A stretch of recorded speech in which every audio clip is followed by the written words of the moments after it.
Live. Going live. You're live. Well, welcome back on this miserable, cold, dreary, rainy day. At least it's not cold in here. I was a little worried I'd have to wear my jacket while I was teaching, but it just doesn't get like that around here. So, we started talking about projectile motion on Thursday, and to start out with, we have a fundamental assumption, which is that our acceleration has components of 0 in the x direction and minus g in the y direction. So that gives us the ability to take a look at our kinematics equations and realize that we have constant velocity in the x direction, so delta x is v x component delta t, and in the y direction we have delta y is the initial y component delta t. Let's go with minus 1/2 g delta t squared. So if I plug in my knowledge that the acceleration is minus g, then it's minus 1/2 gt squared. Now sometimes that equation is super useful, sometimes it makes sense to think more about how velocity is related to acceleration. And there's two ways to think about how velocity is related to acceleration. If you take the acceleration times delta t, that gives you the delta v. On the other hand, if you take the acceleration times delta y and times 2, that tells you how to turn v iy squared into v fy squared. And depending on what information you know and what you're trying to seek out, any of the constant acceleration equations in the y direction could turn out handy in order to make yourself some progress. Now there's a couple of different situations I want to look at today, show you how the math fits together, at least how it fits together in my mind. One important case is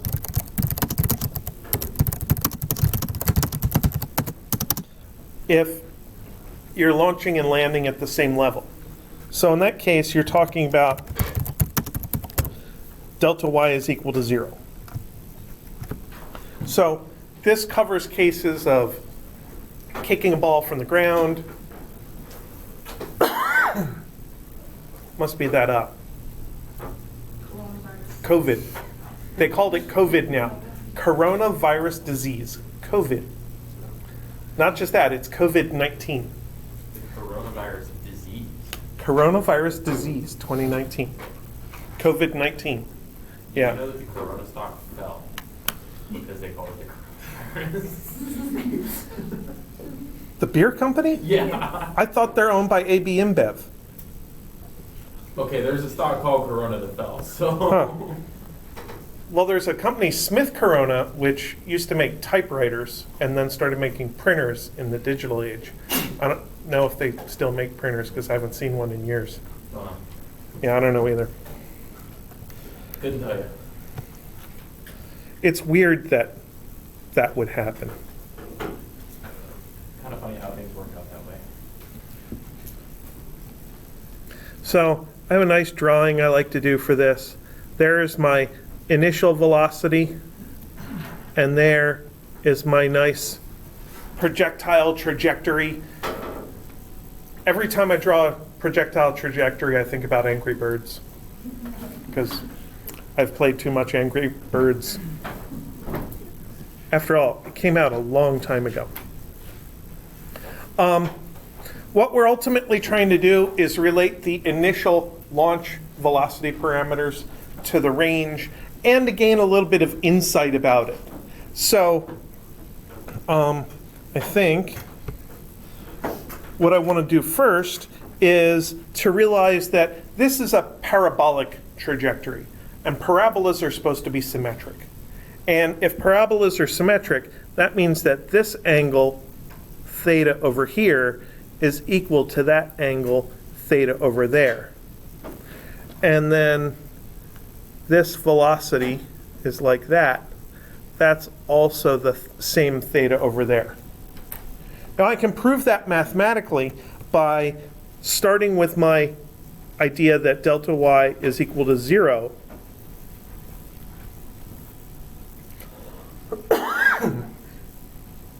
Plug that into the v squared equation.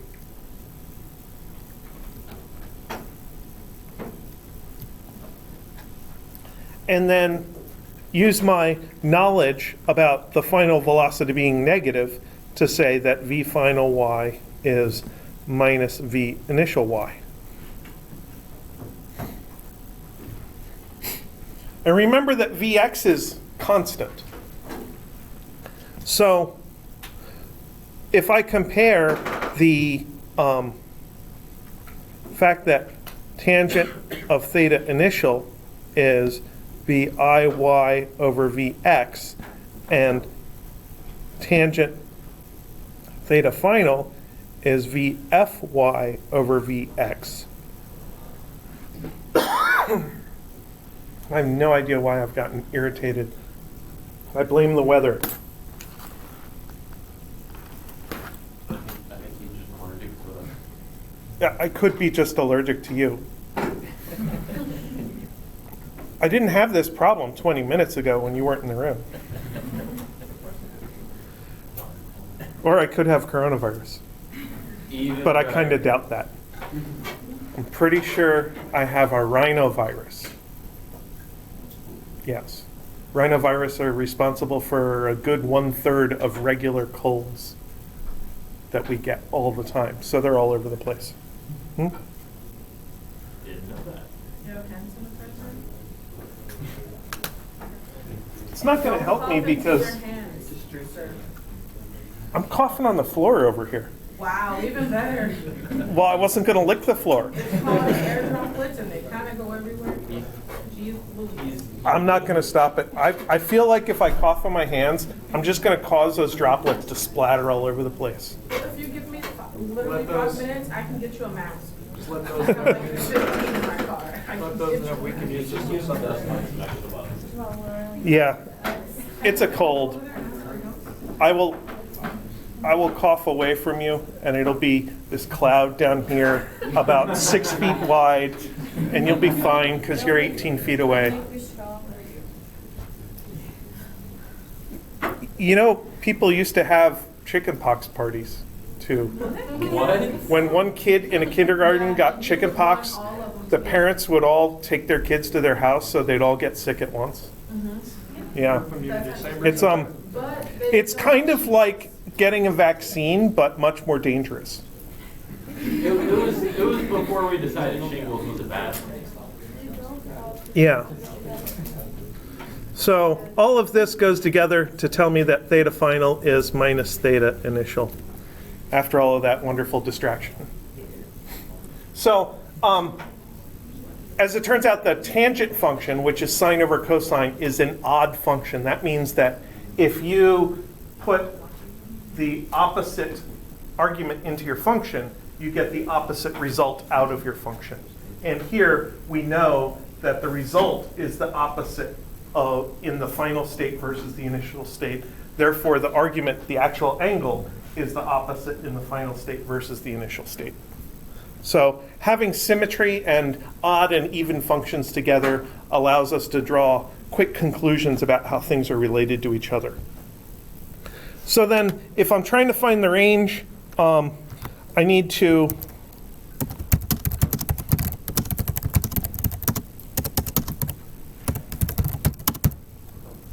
find delta t.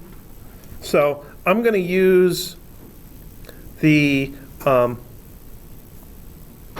delta Vy is Ay delta t, which tells me that delta t is delta Vy over Ay.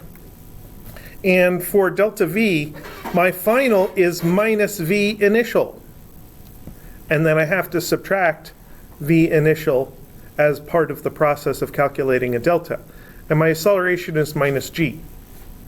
So all this goes together to tell me that delta t is 2 VIY over g. And remember that this is still in the assumption of delta y is equal to 0. So that's going to hold true until I say otherwise. No, that's not on the equation sheet. Yeah. But this is on the equation sheet. Yes? Yes. And this substitution, well, as final minus initial is on there somewhere. Delta v is v final minus v initial is one of the boxed equations. And all I've done is I've plugged in my knowledge here that v final is minus v initial from up there.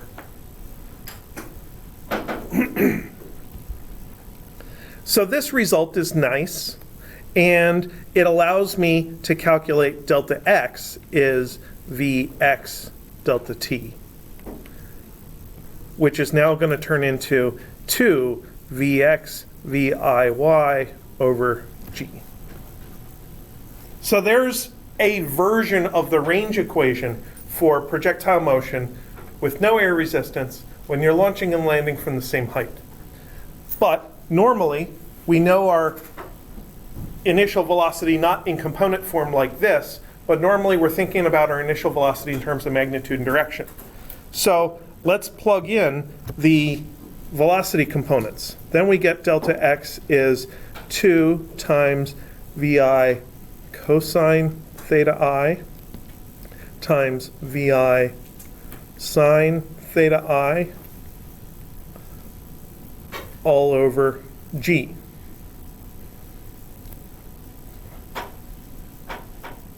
Let me rearrange that to highlight something about it. This is vi squared over g times 2 sine theta I cosine theta I. Now you guys have all taken calculus, which means you all at some point took pre-calculus with trig, and with a wonderful part of trig in pre-calculus called trig identities. Do you remember those words? Do you remember the existence of formulas, lists and lists and lists of formulas that were trig identities? I do not expect you to remember all the trig identities. Thank God. So I looked this one up because I don't remember all the trig identities. And the thing in parentheses there is the double angle formula for sine. So that thing there turns into vi squared over g times the sine of 2 theta.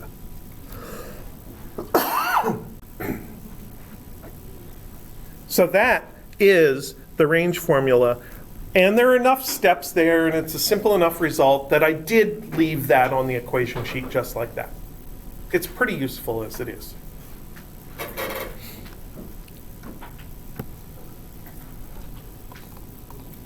So then,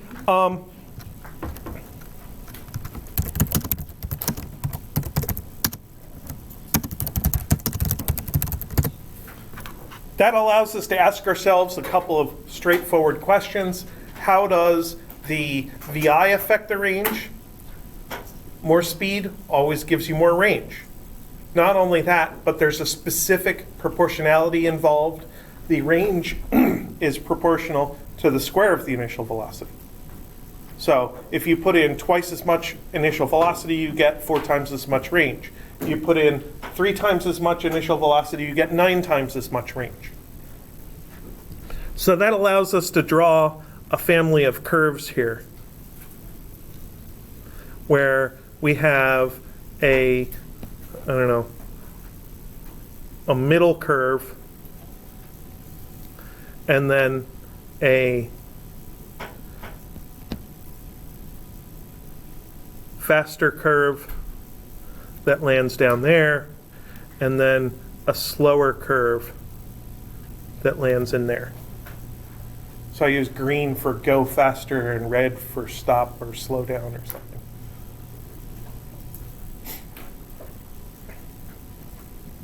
And all of those start with the same angle, because if you want to drill down and figure out how one variable affects your results, you want to hold as much of the other stuff constant as possible.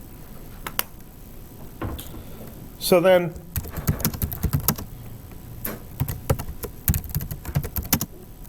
oops.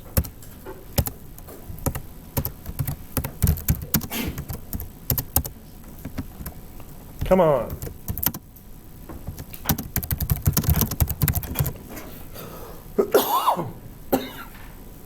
So then, how does the angle affect the range?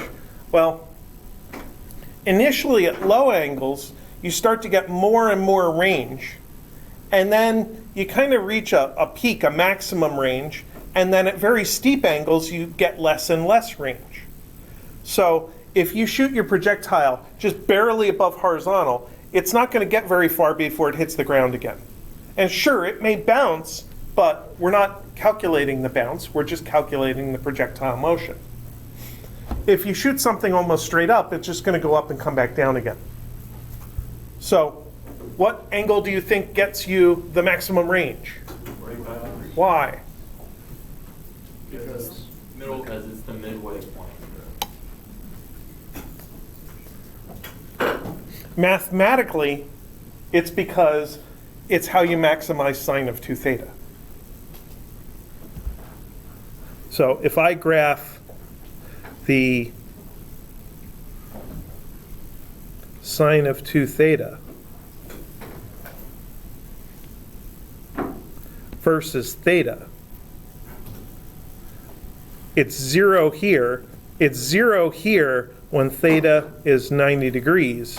And up here, where theta is 45 degrees, it reaches its maximum.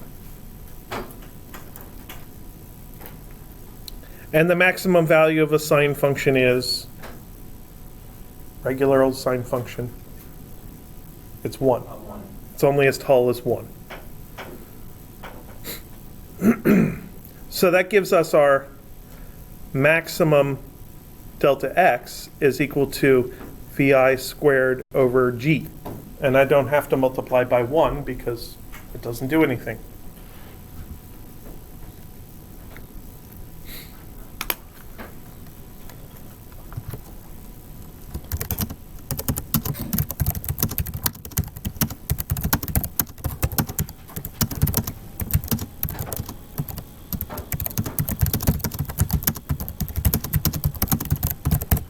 So let's say I have a launcher with a max range of 100 meters, and it can launch at any angle with the same speed.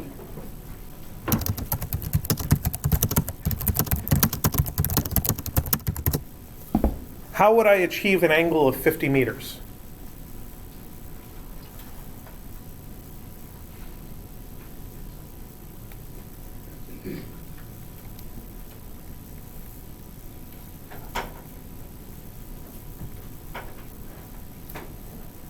There's my range formula. What do you think? Would it be possible just to divide 45 by 2, so it'd be 22.5 degrees? It's possible, and it gives an approximation, but it doesn't work. We'll see how far off it is. That would be called, if we try to work with the range formula, one way to do it is to run the range formula twice. Once for 45 degrees, where we know the range, and we know the theta, and then solve for VI. That gives the V of my launcher. Then you can run the range formula again with this known V and solve for theta. It's actually a little easier than that, because this delta x is my 50 meters. And that VI squared over G is the maximum range. So that is my 100 meters sine of 2 theta. So that means that the sine of 2 theta has to equal 0.5.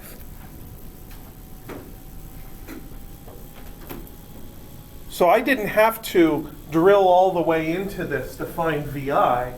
I could just substitute it as a package. Yeah? Why do you use sine of theta?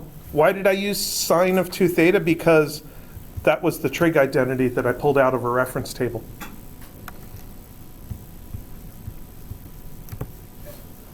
So the max of 100 meters squared is the initial velocity squared over g, correct? Right. That's just what we all- Right.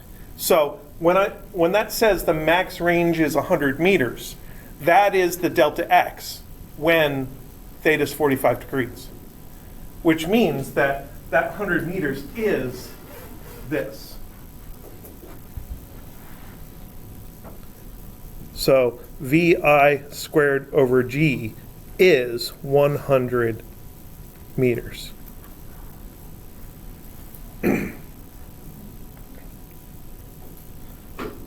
So then I find that 2 theta is equal to 30 degrees.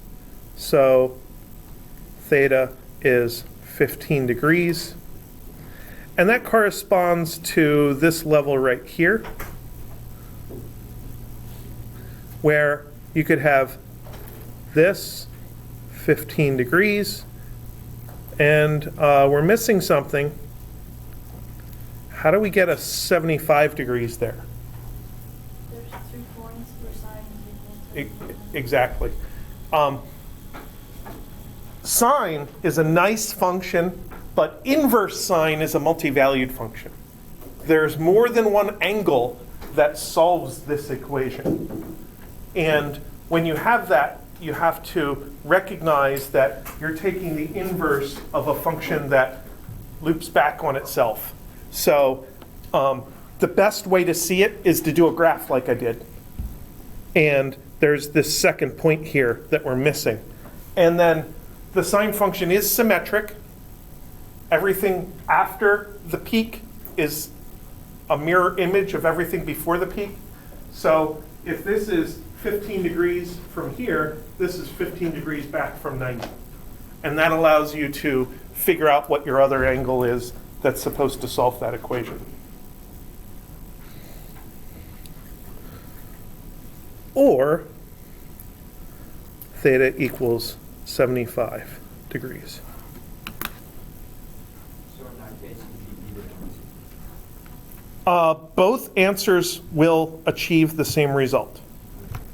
So here we're talking about having a launch with y versus x, and there is a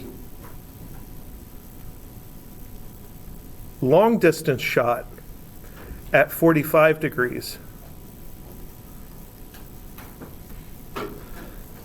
There is also a low angle shot down here somewhere, and then there's a steep high angle shot which comes back down there.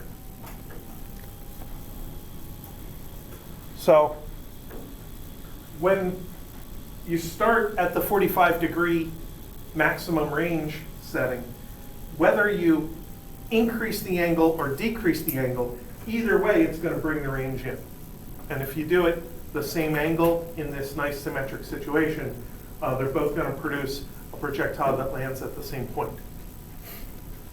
This reminds me of when I was a kid and we had snowball fights, and sometimes we would make 2 snowballs at the same time, throw one of them way up in the air, and while the person is watching that snowball, then throw another one more horizontally at them while they're distracted.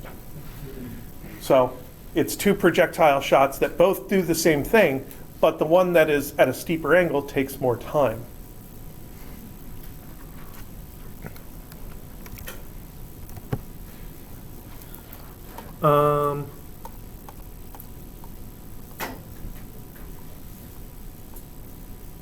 What do I want to do next?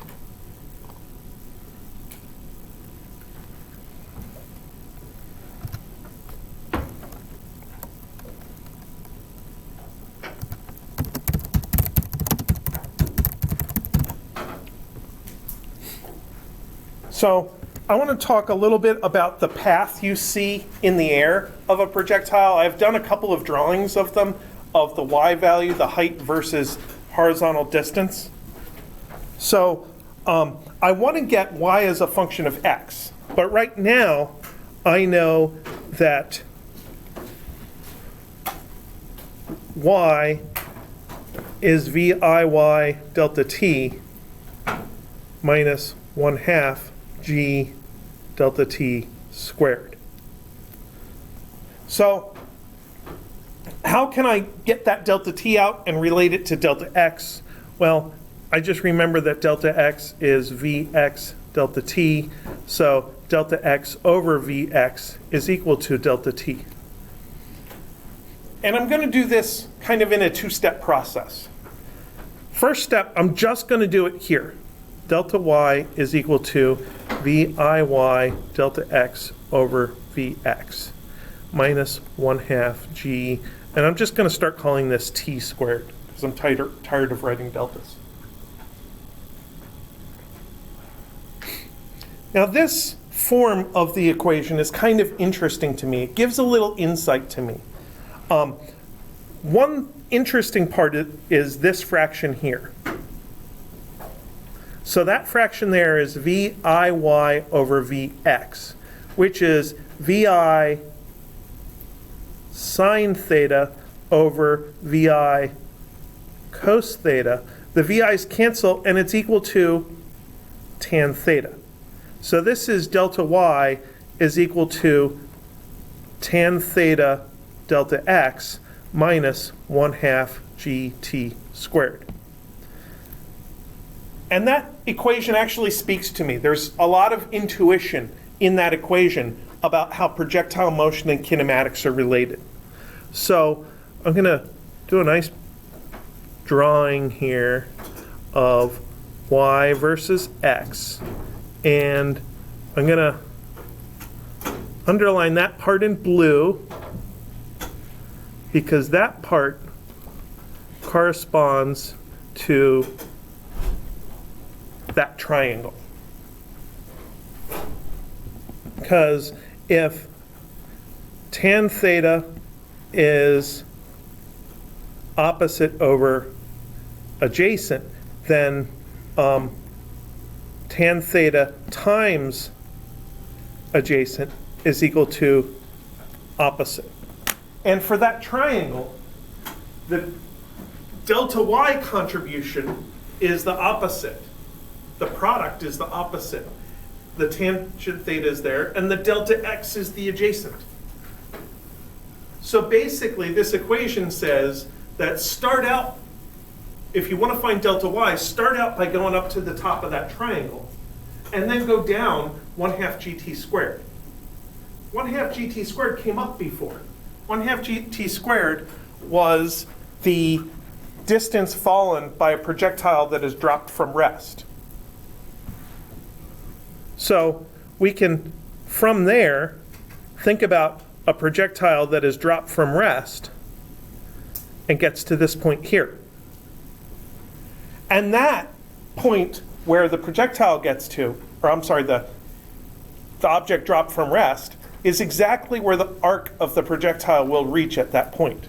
So if I start my actual projectile along that arc, it should kind of get to there.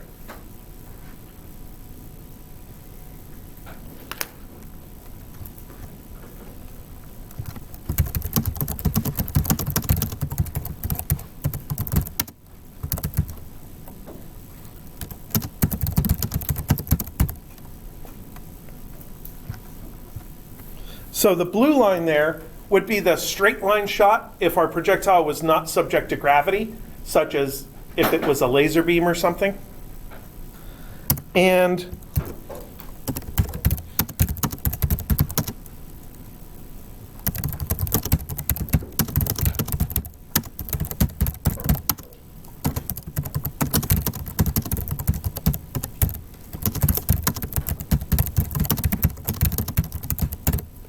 if you set this up so that the projectile launcher is initially aimed at the green target, and arrange it so the green target falls at the exact same moment the projectile is launched, then they will fall together and the projectile will hit the target every time. Now, this is a traditional demonstration of an introductory physics 1 class that's been done for 50, 70 years or so. And it was concocted by some demented physicist who imagined trying to shoot a monkey out of a tree. I don't know why they were trying to shoot monkeys out of a tree, but they imagined that the gunshot would scare the monkey and it would immediately start falling. And whether this was a gunshot or a slower projectile, the same result would happen. So they set up a demonstration with a slower launcher, something that they can do indoors, and I thought I would show this to you.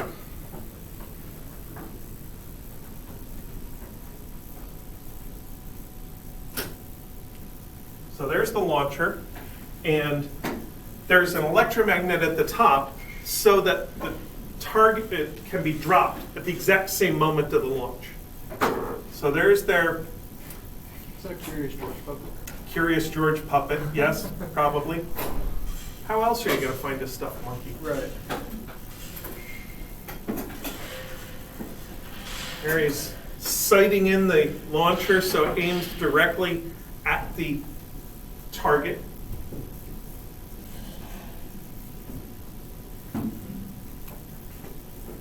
Set the spring. Put the projectile in the launcher. Make sure it's clear. And it hits.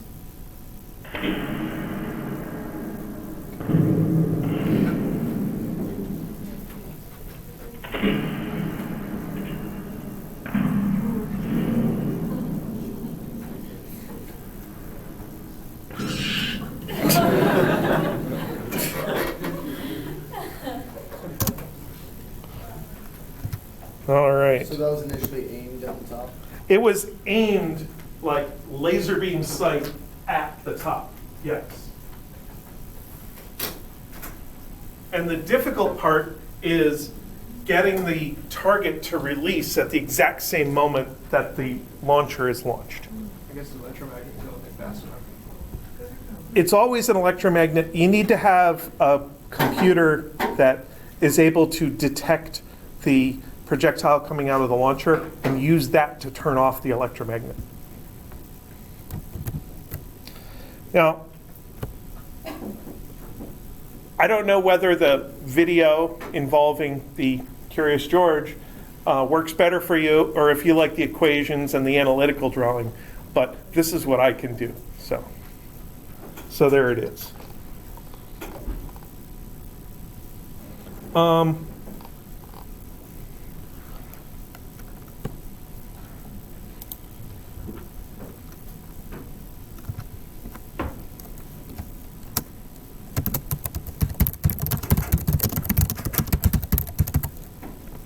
I came across a new example that I hadn't seen before, and I decided to do this one this year instead of another one that involved multiple bounces. In this setup,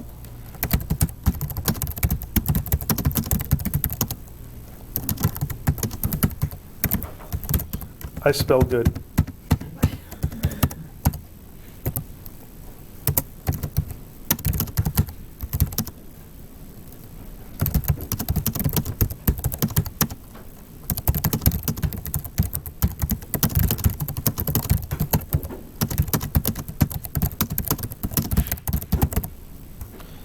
So a receiver is running 5 meters per second downfield, which means away from the quarterback.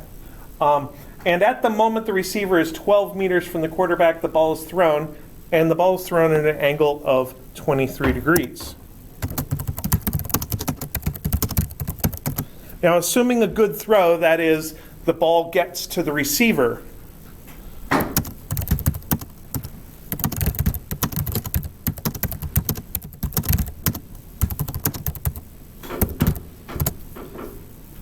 what can we say about the when, that is the time of flight, the where, that is how far did the ball go, and how fast did the ball arrive. Now, one thing we can say is that the speed of the ball arriving is the same as the launch speed, because this is the symmetric situation with the equal levels at beginning and end.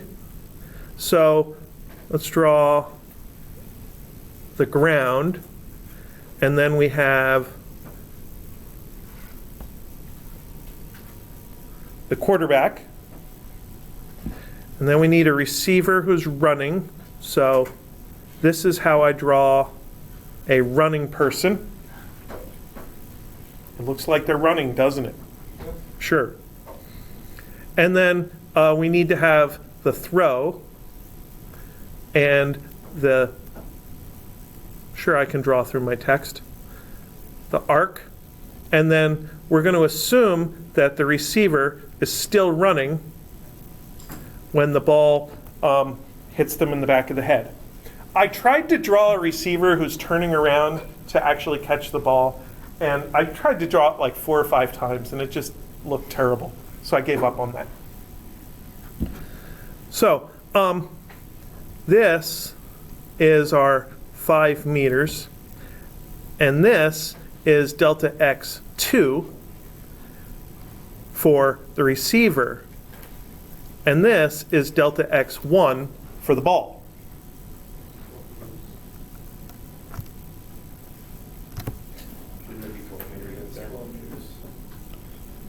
Yeah, I did that yesterday too.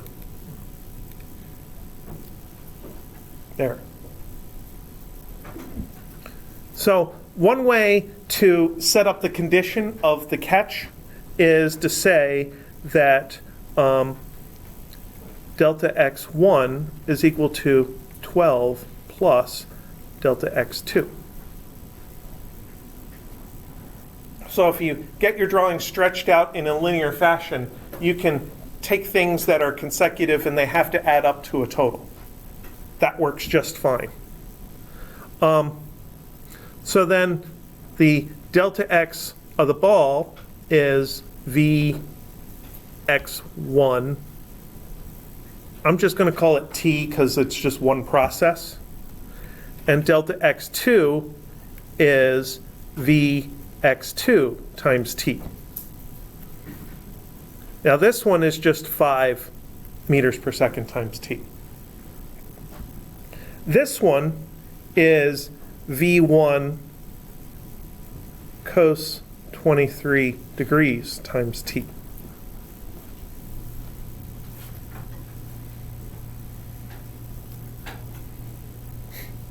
Now, the problem we have here is that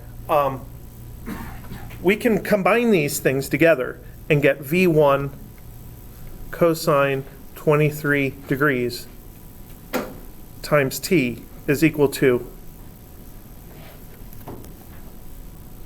5t plus 12, but that doesn't really give us something we can solve because we have one equation and 2 unknowns, and there's no way to like solve for one unknown and get the other one to disappear from the equation. So we need another equation, and the air time of this thing actually gives us a way to relate the time and velocity in another equation. So recall that t is equal to 2 VIY over g. That was the equation that made you blink at me so many times. Yeah. Well, I did a lot of scribbling to get to that result. So this is 2 VI sine theta sine 23 degrees over g, which tells me that VI is equal to g over 2 sine 23 degrees times t. And that allows me to eliminate VI as a variable. So then I get g over 2 sine 23 degrees cosine 23 degrees t squared minus 5t minus 12 equals 0. So now I have a quadratic equation for t. Why is this t squared? Because there was one t out here, and there was another t hiding inside here inside the v1. So, or v initial. So when I plugged in v initial, another factor of t appeared. I should pick v initial or v1. I shouldn't mix back and forth. So this is down to a quadratic equation, and it's pretty straightforward to solve because all the coefficients are just numbers. And I'm not going to waste your time by going over to Wolfram and typing it in when I already have the result here that I typed into Wolfram earlier. So this is t is equal to 1.259 seconds. Discard t equals minus 0.8 seconds. There are two solutions to any quadratic formula, and I'm throwing out the one with negative time because I want the ball to be caught in the future. So now I can plug back into everything. I can get, what is it?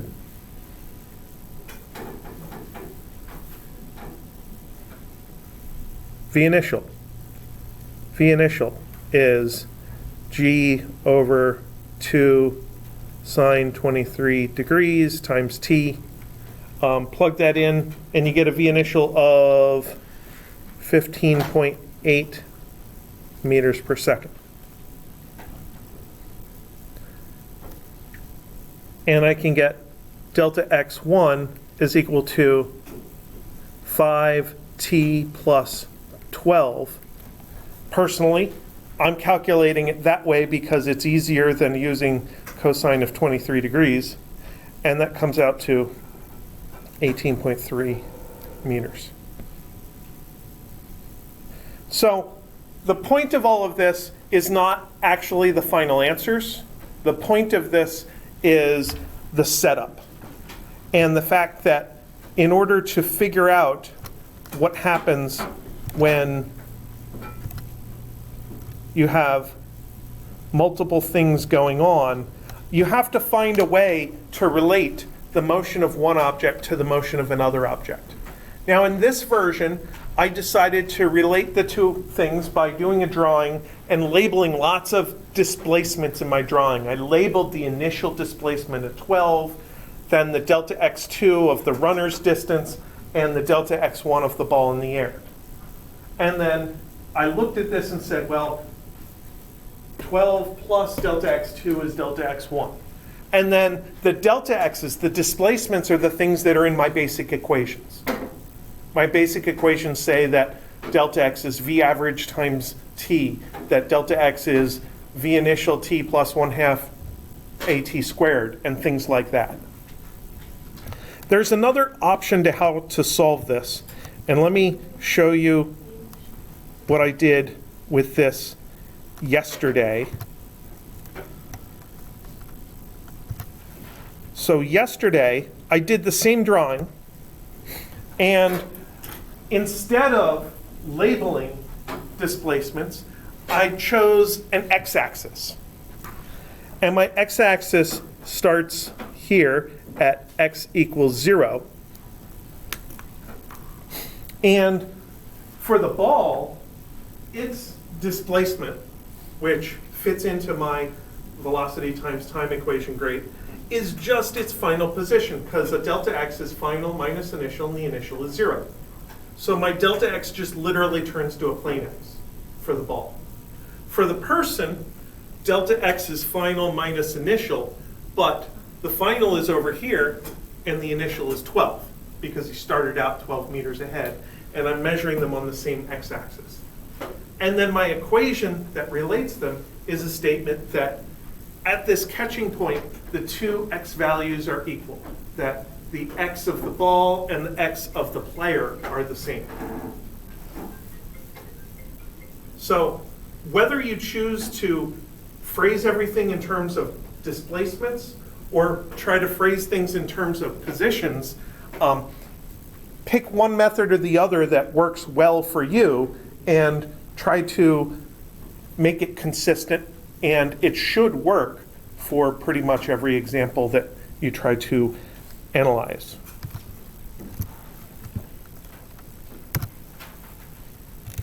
All right. So those answers are there in the notes. And then we have one more thing to talk about regarding projectile motion.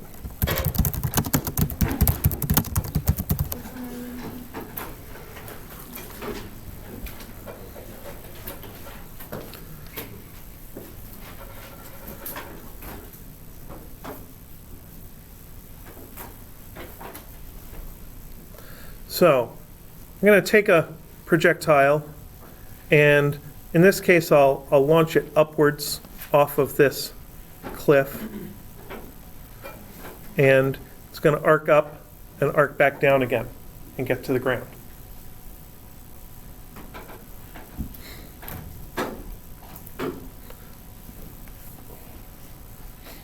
Now, there are a couple of different places where we could interrupt this process. We talked about the peak of the motion, where the y velocity is 0. That's fairly straightforward to handle. You can have a fixed x distance. So you could draw a vertical line here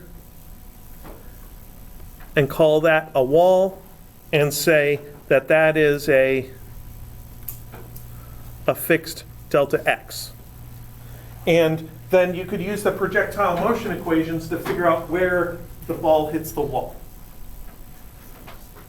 You could also draw a fixed delta y. And that gives you 2 points. One point that is on the way up, and another point that's on the way down.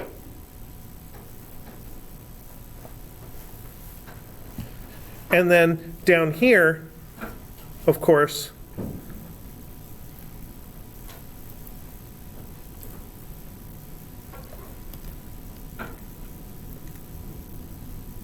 is a fixed delta y with one solution.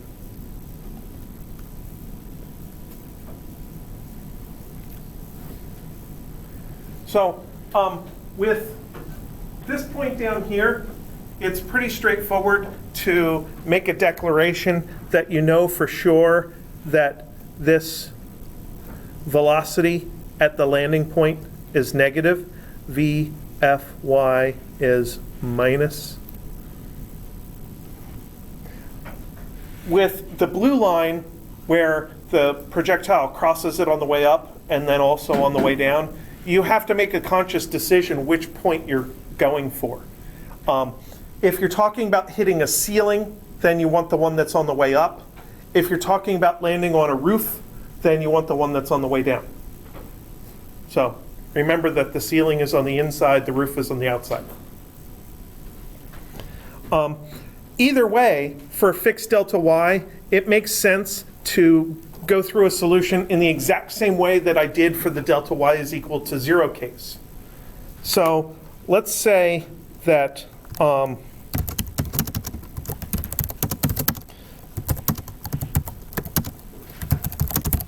I launch at 10 meters per second, angle of 75 degrees from a 3.0 meter cliff.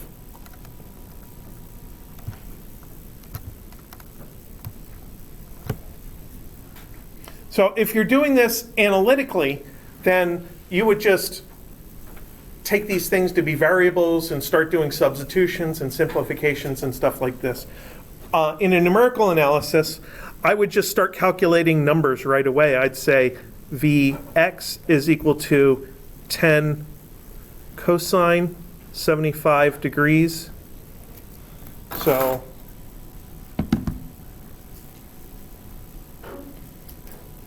come on, calculator. 10 times cosine 75 is 2.59 meters per second. VIY is 10 sine 75 degrees. 10 times sine 75 is 9.66 meters per second. So 75 degrees, pretty steep angle. I get much more y velocity than x velocity. And then VFY squared is VIY squared minus 2g delta y. So this is my 9.66 squared minus 2 times 9.8 times minus 3. So 9.66 squared is 93.32 minus 2 times 9.8 times 3. I feel like I should know that by now. 58.8. It's plus because there were two minuses. Plus 93.32 is 152.12. Notice again, whenever your delta y is negative, you're going to end up adding here, and you're going to get a larger v final squared than your v initial squared. In other words, if you're below the initial point, you're going faster. And it's negative because the way we're throwing it down. It's negative because we threw from a cliff.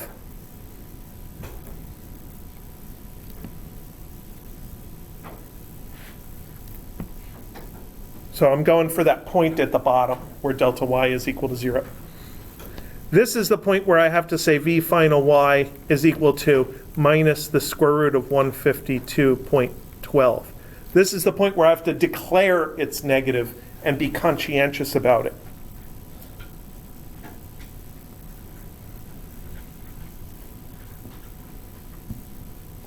-12.33, negative 12.33. So once you know that, then you can find the time from the known velocities and acceleration, because that's usually the easiest way to solve for time. It's just a strict proportionality.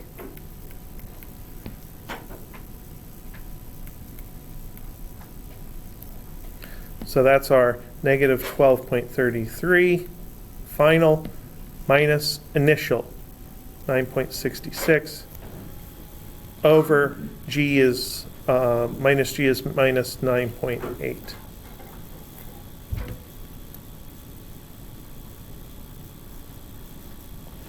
And in my calculator, all I do is I take the 12.33 that was already there, make sure I add or subtract the 9.66 to get a bigger magnitude here, and then divide by 9.8, and I get 2.24 seconds.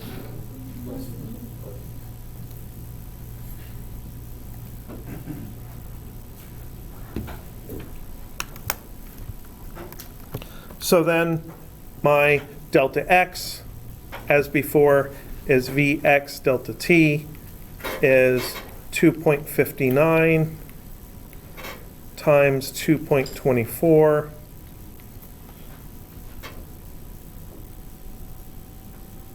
which is 5.81 meters. Now, if you go through this whole process and instead of using numbers, just call this V initial and call this theta, you can still do it. and produce a god-awful formula as a result. And in a few weeks, you're going to be doing the projectile motion lab. And at the bottom of the instructions is that terrible formula that is the result of doing all of that algebra on the projectile motion equations. Do remember that there's an implied parentheses there around the numerator of a big fraction like that. But when you get to the point of actually analyzing your lab results, you can kind of make a choice as to whether you want to analyze them step by step, like you should if you're working on a homework problem, or if you want to analyze them all in one big long formula, which works, it's just tougher to debug to make sure you're getting the right answer. But rest assured, they are equivalent results.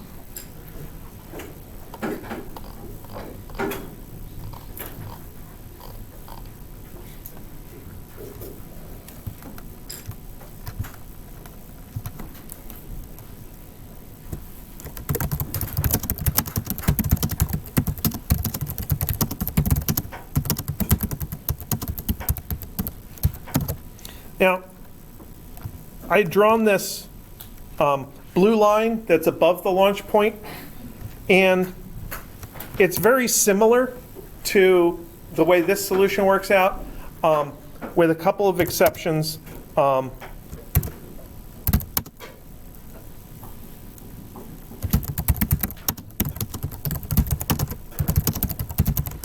We found that the velocity here at the bottom was faster than the velocity at launch, and numerically the velocity should always come out slower if you're above the launch point. And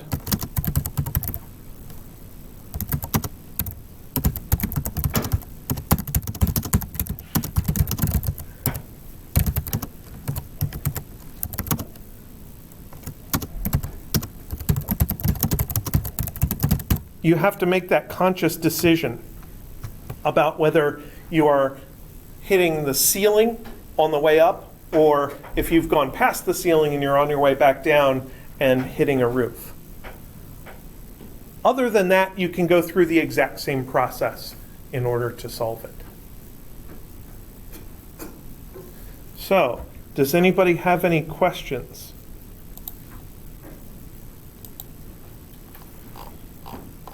All right. I have covered everything I want to cover. So I will stay here and answer a few more questions if you have them. But other than that, I think we're done.